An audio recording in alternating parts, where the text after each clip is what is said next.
পরিশ্রম আর নম্রতায় প্রকৃত সৌভাগ্য। সকালের সূর্য উঠছে।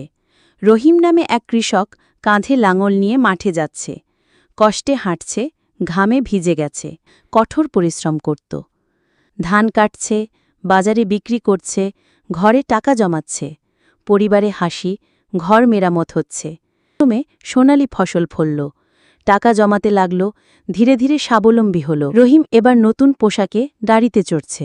গরিব প্রতিবেশীরা সালাম দিলে মুখ ফিরিয়ে নিচ্ছে। টাকা পেয়ে রহিমের মনে অহংকার ঢুকে পড়ল। সে গরিবদের এড়িয়ে চলত। রহিম অসুস্থ হয়ে বিছানায় পড়ে আছে, পাশে কেউ নেই। ডাক্তার আসছে না, বন্ধুরা আসছে না। অসুস্থ হল, কিন্তু কেউ পাশে এলো না।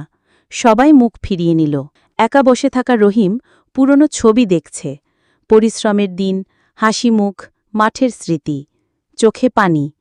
টাকার গর্ব নয়, পরিশ্রম আর নম্রতায় সত্যিকারের সৌভাগ্য। শেষে স্ক্রিনে লেখা, পরিশ্রম সৌভাগ্যের চাবিকাঠি।